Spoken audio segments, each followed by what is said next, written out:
calling the meeting to order. You can turn all that stuff on. Roll call. Do you need time for that? I got it. Okay. I will make a comment about item 3 on the agenda, which is public comments. We've never had that on the agenda before.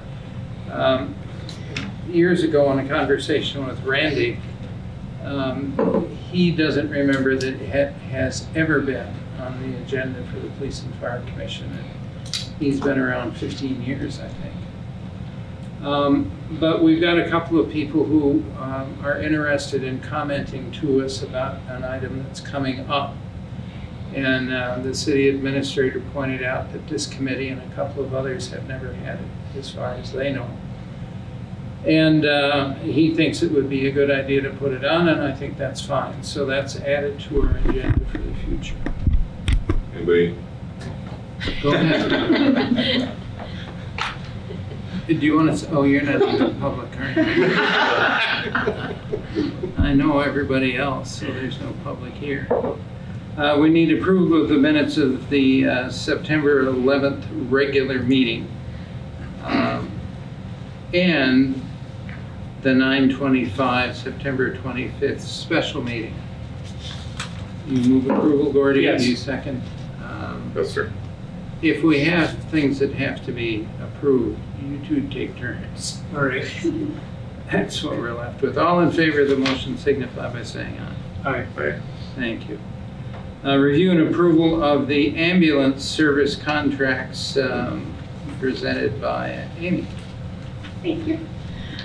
So we've started ambulance contracts. That's what we're going to start off with today, and we've been doing those with the surrounding communities since 1981. The contracts have been determined by various methods over the years. Last year we developed a method that would be more consistent and would bring more stability to the way the contracts are determined. So 3 factors go into the percentage increase for the contracts. These are the medical care commodity CPI, which this year was -1%. Medical care services CPI, which was 3.3%, and the annual wage increase of EMS employees, we put that in at 2%, even though the contract's not finalized at this time. So overall this year, it was a 4.3% increase to the communities. And as we started last year, because these can fluctuate a fair amount, there will always be a 4% floor minimum and a 9% max if the indexes and wages are above that. The increased amount will be allocated amongst the communities based on population alone, and the CPI indexes were taken from July of one year to July of the next. The language in the attached draft contract is basically the same as it's been over time, and the towns and villages are responsible to pay contract amounts and also pay their uncollectible amounts within their boundaries up to $3,000 a year. So attached are the 3 documents behind my memo on the contract. The first document shows the dollar and percentage increase for each community, along with the CPI index increase and the wage increase for the current year. The second document shows the population of the towns and villages. In the third document, you are seeing the contract comparisons for the past 4 years, as well as what I'm recommending for 2020. Recommending approving the renewal of the contracts of the 13 towns and villages for 2020, and recommend sending it to Finance, Budget, and Personnel for their consideration. If you have any questions, I'll be happy to answer them. Is there a motion to approve? I always have fun with this one. Why don't you make a move- motion? So, move yeah, approve. okay, good. And are you Second, seconding it? yes. Okay, now we can discuss it. I don't have- Mike, what do you have to I say? don't have anything to discuss. Really? Thank you. Jorge? It just amazes me. Typical. Yeah, the system that we have to do this, I've always considered it fair but I've been on the receiving end when they come to City Hall to sign the document. Any increase in any municipality, whether it be the townships or whatever, it's hard to take, so. Yeah. I imagine it's anticipated, so. I have just 2 quick questions. Sure. Did you say that the medical CPI is in the negative this year? The medical care commodity CPI, which, there's a pretty lengthy description of each one of these. Yeah. So I'm not sure what that all includes, but yeah, that was a -1. And I looked at some of the months before and after, and some of those are negative, so, Really? yeah. Care services, that one's up, but I didn't commodities. think anything medical was ever in the negative. So, Okay, now you've got the formula, but as I look at these, I have the suspicion that you applied the formula but then rounded. yeah, and there's a few, so I take the amount that was last year and then add the 4.3%, and then it gets divvied up depending on the population. Okay. And yeah, most of it's rounding. There's a little bit of it switched a little bit last year because we changed Richmond's contract, Yeah. Marshfield's contract too, so that kind of mixed up the numbers a bit, but Okay. We went down with them by how much? I'm gonna say about 10 to 11. Yeah. Or is that what they remained? 9,000 something. Okay. Yeah, I guess I could do the math on it should show, so I have a little footnote in there that did change last year for them. But in your judgment, these are fair. Yeah. I mean, I think it's less than last year, and 4.3 doesn't seem too unreasonable, but like Mike said, I mean, you usually always have some people Yeah. asking about them, so. Okay, any other discussion? We have a motion on the table to approve the ambulance contracts. All in favor of the motion signify by saying aye. Right. Roll call. Earl, Yes. Myers, Yeah. Keel. All right.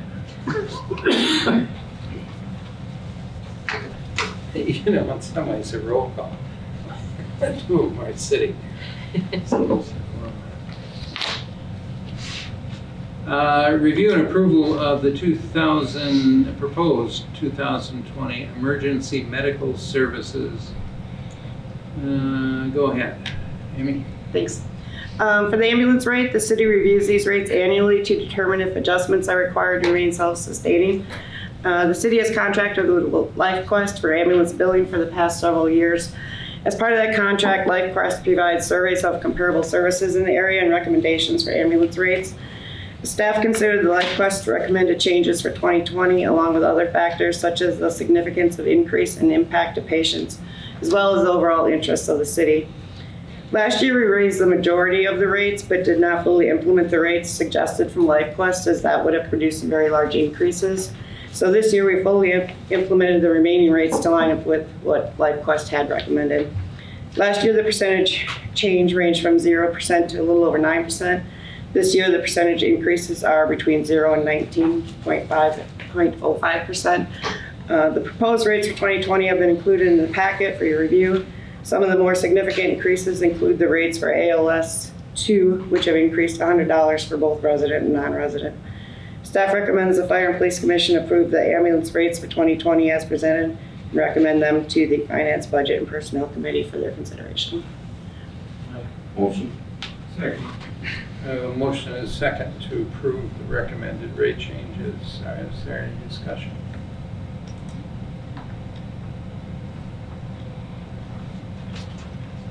No discussion? We'll call a question. All those in favor of the motion signify by saying aye. Aye. You got something in your throat? What's going on? Roll call. Go ahead, please. Earl, Yes. Myers, Yes. Keel. Yes. Listen, I'm sorry. It's just- All right, we've got that taken care of. Amy, you can go back and, no. No. No. What time do you start work? I actually have a conference at Hotel Mead, so I have to go to work and then go to the conference. But we start at 7:30 now too. Oh, you do? Yeah. Well, get to work. Thank you. Thanks, Amy. Thanks, Amy. Yeah, good job. Police Department bills. Have a good day. Pat? Good morning. In front of you, you have two sets of bills, both signed by Commissioner Gershman on September 18th and October 2nd. The only really thing of note is on 6B, you'll note that we spent $4,606, and that was for camera equipment on the forthcoming drone. So that would have been something that Chief Graham's researched, and that would have come out of the community raised donations. So other than that, I'd be happy to answer any questions. Otherwise, we'll look for your approval. The two sets of bills from the police department, are there any comments or questions before we go forward? I suppose I should. Move to approve. Hey, this is supposed to be mine. Oh, I'll flip it for the next one. All right. Second. Okay. Are there any questions from the commissioners present? I went through them and they looked okay. Okay, well. All right, we have no questions about the police department bills. We have a motion on the table. All in favor of the motion signify by saying aye. Oh, roll call, hurry up. Yes. Hires. Yes. Keel. Yes. I'm sorry, I just, this roll call business, I'll never get used to it, I guess. Chief, fire department bills. Good morning. Two sets of bills in front of you, one signed by Commissioner Gershman and the other signed by Commissioner Meese. In reviewing them, it really did not look like there was anything of great significance to bring forward, all pretty standard items. With that, I'd be happy to answer any questions and ask for your approval. Motion to approve, Motion. second to the motion. Second.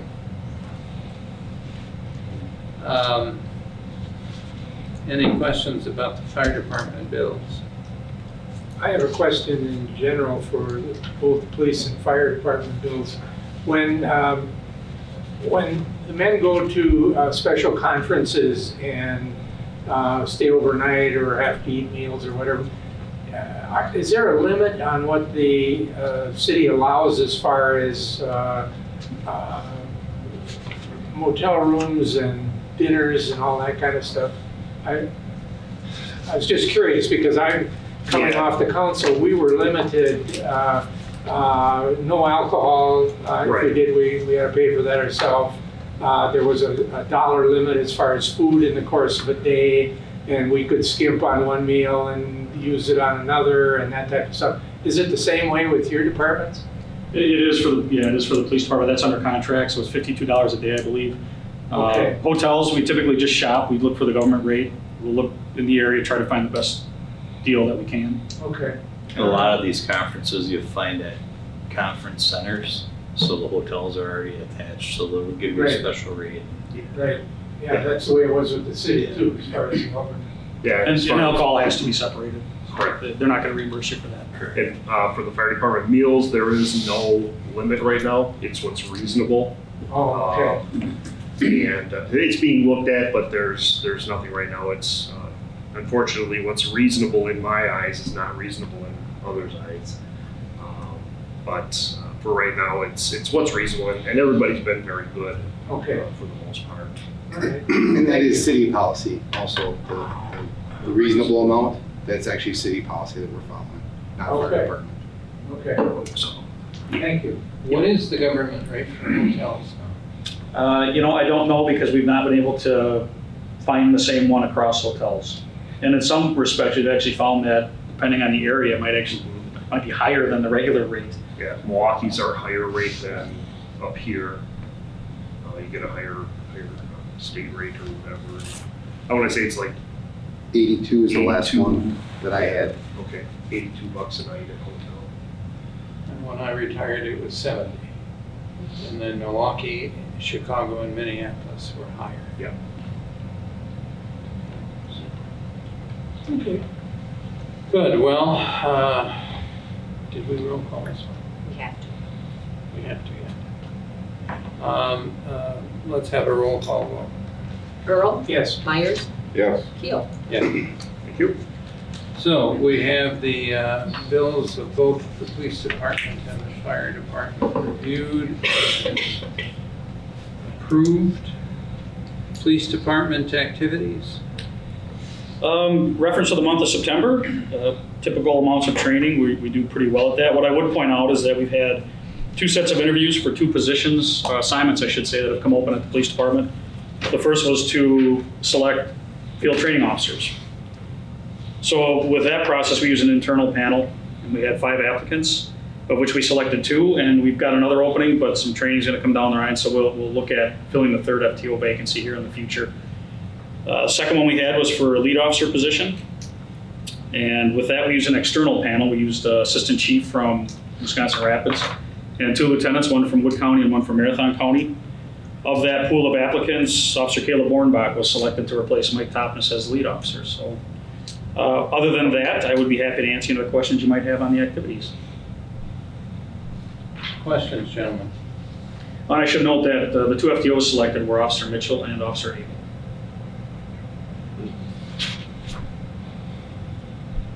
I know only one of them. It seemed like a good choice. I do have a question. I was gonna call ahead of time, Pat, but could you give us an update on the radio system? The radio system, Baycom, to my knowledge, is done. So what we're doing now is we're evaluating. We just sent an email out to give us all the feedback, because obviously Baycom will continue to work with us if there are issues. And what we're asking officers to do is give us the good, the bad, how the coverage is. And so we're kind of in a monitoring mode. They did some significant testing, our tech that did most of the work up here inside a lot of the buildings, and we did find that the coverage has improved. They made no bones that there are issues, there's gonna remain issues in some buildings that are just not gonna get fixed with it, but they are improved. So we're kind of in an evaluating stage. I would say that the initial evaluation is good. Pete, you got anything to add to that? I haven't heard any complaints about it yet, nor have I heard much feedback at all. We were a little bit behind the PD as far as getting our system up and running, because we had a frequency change we had to go through.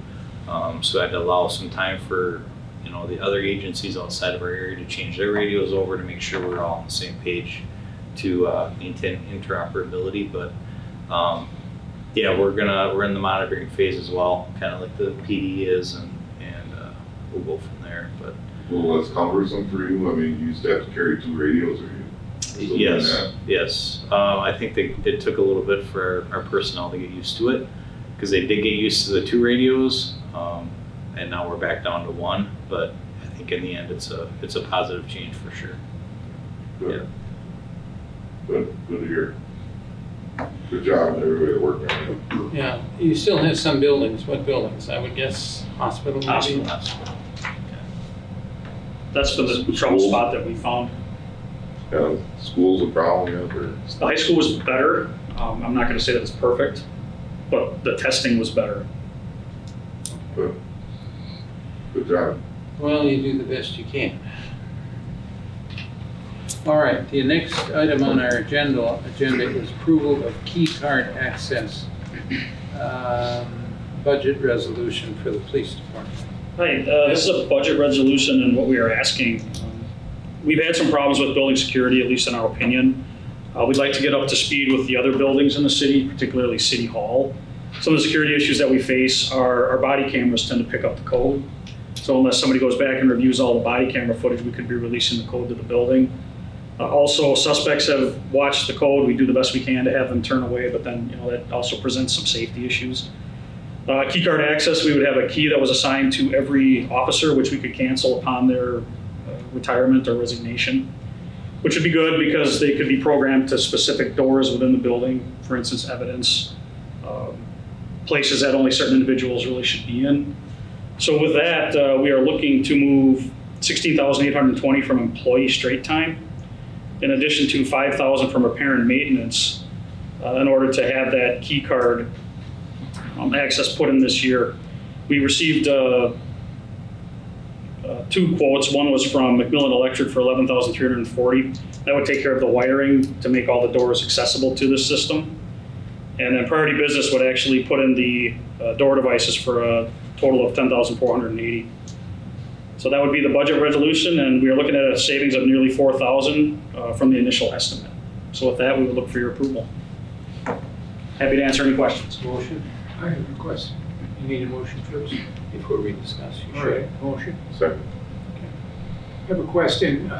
In regard to doing this now versus when the station gets remodeled, will that have a bearing on that remodel? Will you have to go back and do some modifications at that point with what you doing now?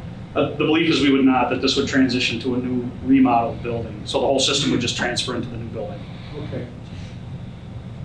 All right, thank you. Any questions? If you need an approval on the, budget resolution, I would make that motion. I may be a little confused, Mike, but I think we have already moved to approve it. I'm sorry. Where was I? Right here. Need some more Diet Coke. Didn't want you sitting around waiting for one. Thank you. Didn't know if it was my turn. You know, I ain't sitting around waiting. I have a question. Pat, I'm on the sort of periphery. The CDA is redoing both of the big buildings, City Rail and Parkview. And the Y, of course, with the remodeling and the construction and so on, has a new system. And both of them, in both of those instances, it was recommended to use fobs rather than key cards. Is there some reason why you chose to use cards? The only reason I would think we would use a card is that we can make them interoperable with the other city buildings. For instance, City Hall. Okay, so your cards would work, you could make them work at City Hall. That's my understanding with that key card access, is that there would be one card to open those different city buildings. So that would be the benefit of that. Yeah, you know, if Parkview is transitioned to using key fobs, and you take a building full of the people who live in Parkview and switch the lock system, it's a major project, and by golly, most of them love it. Yeah. They think it's just terrific, and that you can control it at such a level of detail. They could give me one that allows me in the building from 11 to 11:30, and that's it. And it costs less than $2 to give you fobs. Yeah, we do have the So fob. you can do the same thing with key cards then? Yeah, correct. Yeah, okay. Any other questions or comments? Need a motion. I made a motion. Thank you, we have lots of motion. We need a roll call. Earl, Yes. Myers, Yes. Keel. Yes. Fire department, all of the activities and correspondence is on, please. So another steady month for us. One specific item, on 11B, on September 18th, the city held their annual disaster drill. It was a train derailment, actually it was a bridge collapse, or not collapse, a train fell off a bridge over at Oakland Veterans. It's a tabletop this year with a functional next year, and then a full boots on the ground the third year. Very well attended. We had, I think, every city department was represented. Multiple from PD, from fire. It was a good drill. A lot of stuff was learned. A lot of questions. A lot of just different tasks that had to be done. Such as moving the emergency operations center from here to a different location because we were in the zone of danger. So it was a good drill. Also in there you'll see the monthly run statistics, several thank you notes and cards. We had received a card from one of the volunteer fire departments up near Rhinelander on the passing of Lincoln. It was a very nice card, very unexpected, and very, very pleased with it. Other than that, we can answer any questions and ask that you accept the place and file. Any comments or questions for the chief? Yeah. Chief, who puts those together? Those practice. Does he have somebody from the outside do it, or is it all internal? for the Like putting the scenario together. drill. Yeah. It depends on the year. This year, we applied for a grant through Emergency Management. Deputy Chief Lucarelli and Sarah Christensen from Wood County Emergency put it in. They got a grant, so they worked with a firm that we've used in many different drills here. John and Melissa put this drill together. They had their goals, their expectations, and the formal report is coming. I think tomorrow we have an EOC meeting and we're going to do an informal critique of it. But the external company evaluates and grades us, so to speak. And overall indication is it went very well. You know, she was very pleased with it. And we identified training opportunities just like any other time. So it was good. Great. Chief, if you look at the graphs on 10C, this would indicate that over a third of your fire responses are false alarms. Is that typical? Pretty close. You know, a false alarm is we go to Applebee's when they've had system issues. So we go to Applebee's, we come back. A couple hours later, the alarm sounds again. We have to go back. False alarm. The clinic, Marshfield door, or Masonite. But yeah, it is. False alarms are a big portion of fire responses. Somehow, I just didn't realize it was that much. All right. It's been that way for years though. Yeah. Because I remember when Jim was still the chief, and I raised that same question and said, is there some way that we can recoup that? Can we bill them for false alarms? And he said, absolutely not. So kind of let it go. It was done at one time, I know, years ago, and but I guess what it boils down to is they can't, they have to respond, you know, either way. So because you don't know, if one time you don't respond, then it's going to be a problem. But, Right. And I always had a concern about that myself, but because you put everything through the motions. The trucks roll out of here, the guys' hearts are pumping, all this kind of stuff, and then it's all for naught. But Yeah. you know, if it were the real thing, then you'd be Johnny on the spot, and all is better for it. Right. Yeah, we treat all alarms as if they're real until it's proven otherwise by us. We get on scene, we meet with facility management, go through the facility, and if it's deemed a false alarm by us, then we're good. Same concept if, you know, PD arrives on the scene of a house fire or something, and they say, yeah, there is no fire, you know, it was a false alarm trigger or whatever, we still respond because it's not a false alarm until we say it's a false alarm. Just like if we respond to an incident and there's a shooter inside, you know, and we're reported and say, oh no, he's fled, he's gone, you don't have to come. They're not comfortable with that either. So, you know, we respond to everything, treat it as real until we prove otherwise. There are facilities that we do work with, like the clinic and hospital in Masonite, where they've got staff that is trained to a level where we have a good working relationship with them, and there's a certain level of trust that, you know, if they deem it a false alarm and call the station or call dispatch, and dispatch calls us while we're en route rolling with lights and sirens, we will downgrade just to, because it is a little more dangerous if you're rolling through the city with lights and sirens on. So we will downgrade, send most of the apparatus back to the station, but we're still going there to make sure. Somebody goes. Yes, absolutely. 100% of the time. I know in Ohio, when I lived there, the Columbus Fire Department, I think you got 1 or 2 freebies, and then they charged.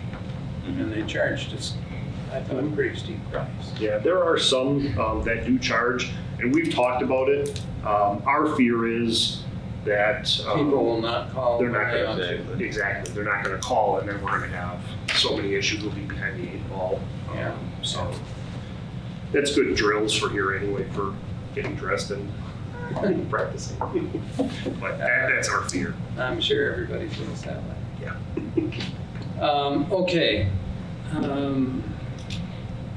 Thank you for that. We're on item 12, and we're 11 and 12. Let me talk through 11. The job function test for the fire department is an issue that has a certain amount of interest in the community. And the adding of the public comment section was precipitated by becoming aware that there are some people who want to come and talk to the commission about the job function test. And as I was somewhere in southern Illinois, driving at 75 miles an hour, Peggy and I talked, and I decided with 40% of the commission not present today, it would be best to set that one aside for the next month. I didn't think it would make a whole lot of difference if we did that.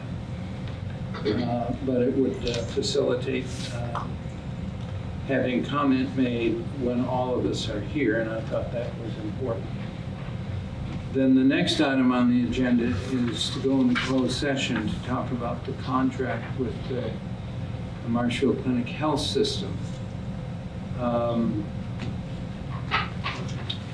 I have a communication from one of the commissioners who is not here, asking if we could set both the job function test and the contract discussion aside until next month, so that that commissioner can participate in the discussion and the vote. I haven't talked to the other who is not here today. I haven't had that opportunity. What do the two of you believe or think?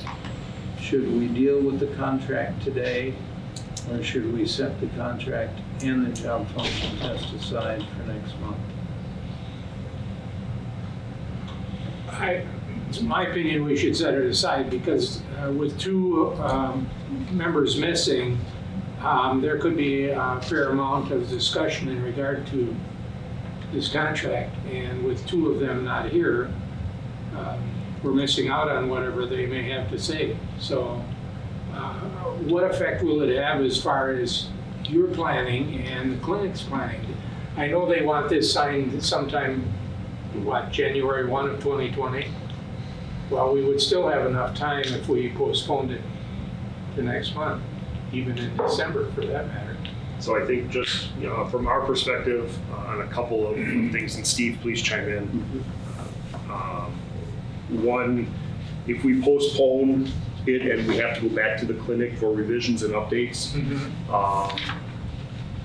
it takes them, typically it's taking them a couple of weeks to get these revisions back. And then they would have to come back to this group, whether that's at the December meeting or a special meeting, to get those changes. And if they're accepted, great. If they're not, then we're still playing this back and forth again. January 1, our contract ends December 31st. So January 1, this would take effect. As far as here, we've been holding off on hiring additional staff based on these contracts. We're down one person right now. The latest hiring list from Fox Valley Tech is out, and they have 86 candidates for all of the fire departments that are involved.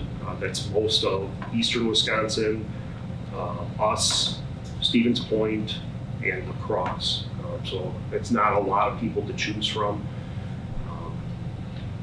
Unfortunately, if we keep pushing back too far, we're going to be interviewing and hiring not the cream of the crop, so to speak.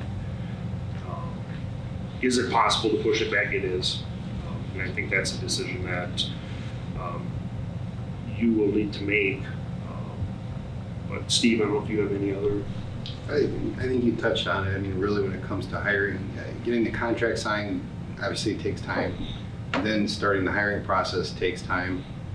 We've already experienced it multiple years where we've invited people to interview and they've declined because they were already hired by another department. The atmosphere in the fire service right now is, if you want to get good candidates, you need to be interviewing before everybody else. So I guess that would be the biggest downside I can think of. Do you know in advance, these 85 graduates, are there any from this area? Do you guys know that? We don't know in advance, no. We won't know who applies until the application process is done, the testing process is done, and that's all processed and available. And that's usually a 2-month, if not better, procedure.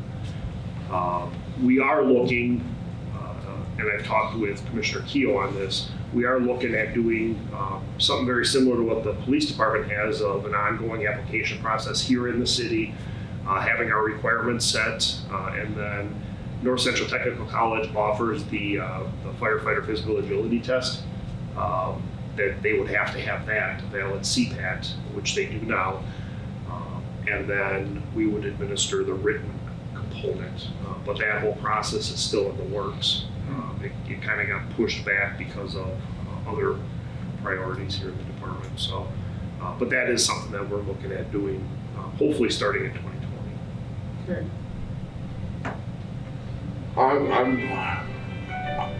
I'm more inclined to want to put this thing to bed, you know, but I think it's an important enough decision for the department that if I wasn't here as a commissioner, because I just couldn't be here for the same reasons the other two aren't here, that I'd want some input into it, because it's that important of a decision. I mean, it's down the road, it has a lot of implications one way or the other, whether we go ahead with this or make any changes the way it is now. And I understand it all takes time, but I'd be more than happy to facilitate or participate in a special meeting if I had to, or 2 meetings, or whatever it took to get it, but whenever the 5 of us can get together. Yeah, that was my next question, Mike, is would it warrant a special meeting? I think it warrants it. I think there is a reason to push this forward as soon as we can. But at the same time, I think I can't think of a more important decision we've had to make in the last couple of years than this. And I think it's a long range. Effects on the department are important enough that we should all make a decision. Do you know when Randy will be back? Next week he'll be back. I think it was a 10-day trip. My inclination when Peggy and I were talking as I was driving, I only have one issue with this contract, and I don't think there's anything that can be done about it, and it didn't seem to me there was a whole lot to talk about. And that has to do with time, and I was willing to give up on that and just go forward the way it is. But I agree, it's an important decision, and so let's do it this way. If I could have a motion to approve the contract with the clinic, and then we'll table it. That way, it's in process anyhow. And we'll call a special meeting and bring it from the table at the special meeting. Mike, does that make sense? Unless you're gonna make some changes if we have to at that time, though. Yeah, Obviously, yeah, you can. because I don't see a lot of reason why it wouldn't pass the way it is, except I haven't been part of any discussions where I can get some clarification on some stuff. Yeah. I mean, I could communicate with the department, obviously, but, I don't know. It's Well, not and my we decision to have, make. we have one commissioner who went out of their way to ask that it be set aside so they could participate in this discussion. And I probably would have too, if I'd have called and said I can't make the meeting, I'd probably said, I'd really like to Yeah. have some input into this. Do you want to do it by putting it on the table, or would you rather just not go into closed session and deal with it and bring it back in a special meeting? In theory, we still could do it this month. I mean, there's enough time in this month that we could have a special meeting yet. Yeah. So I don't know that it matters one way or the other, whether we handle it the way All right. you're motion. I don't know parliamentary procedure if I'm doing the right thing or doing it in the right way, but I'm going to say we're setting that aside. And we'll come back to the contract issue in a special meeting. As soon as possible. If you can get it organized. Peggy, we're putting it on you then, to get us together yet this month to deal with both of those issues. Yeah, if you can feel everybody, just get a feel for them, we can meet next week, as early as next week even, or whenever somebody, or all 5 of us are available. I'd be more than happy to Yeah. have another meeting. I agree.